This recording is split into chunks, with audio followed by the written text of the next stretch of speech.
Ladies and gentlemen, pro wrestling can be a funny thing.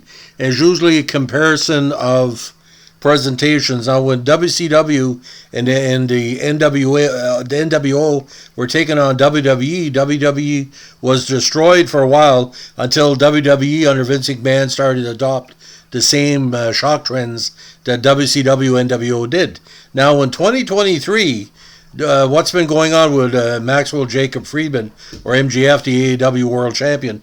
He's been taking some controversial roads on kayfabe. He recently did a shoot or a half shoot about him killing his girlfriend or almost killing his girlfriend in a car accident, and he made her take the blame by shifting her from the passenger side to the driver's side. Now, he also had some problems at a Dynamite show on Wednesday, February 15th, attacking the crowd about abortion rights or lack of abortion or providing abortion. He's all over the place. Now, he's a great wrestler.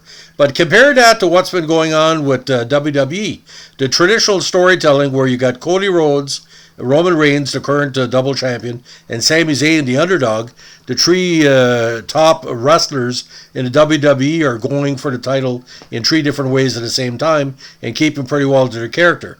Now with MJF, he's a good character like Roddy Piper or Ric Flair, but he's still unfocused. He's only in his mid-20s, and some of his rants and shoots seem to be a little bit, not say over the top, but like not really focused. He's going to learn. I'd like to see him at age 30. Now, should he be champ right now? Of course he should be, because I don't think Danielson and the rest of the wrestlers in AEW have the long-term viability like MJF has. With the problem with AEW is storytelling. MJF, you don't even have to tell a story. You turn on the mic, like dealing with certain aspects, how he rose to prominence, how WWE rejected him, how basically acting as a child,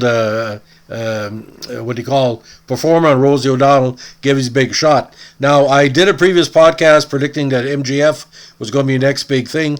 I think WWE is going to have to make a decision, either to do more to combat the rise of MJF or sign him. Like he says many times in his shoots, when his contract is up, he wants to go to the highest bidder. But will that be WWE? Will that be Japan? Would that be a Freddie Prinze-led wrestling federation with his pals and cronies? Will Eric Bischoff make a monetary comeback? Because, he almost bought WCW in 2001 before it was put on the wayside.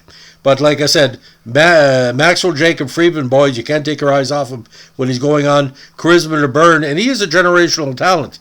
And it's an awful thing where a scarf worn by a Jewish person from New Jersey, New York, tells more about that person than any movement or anything on The Voice. He doesn't give a shit, and his followers are like that.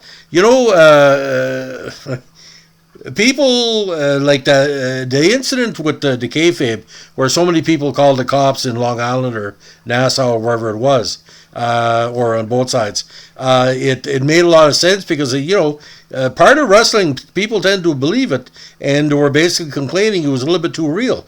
He did have an accident that caused him a major injury, but there was no girl involved, but he embellished.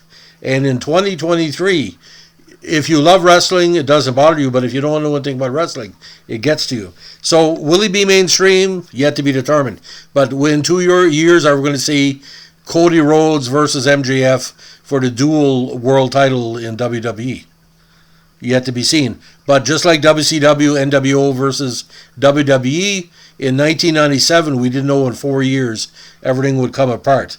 So wrestling's like that. It ebbs and flows. And I never thought I'd see a federation rise so quickly.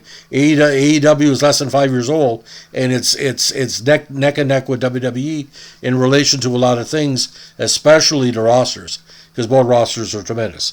So thanks for listening, ladies and gentlemen. That's your latest MJF update. Have a great one. Don't forget to give us a like, comment, and subscribe. Bye.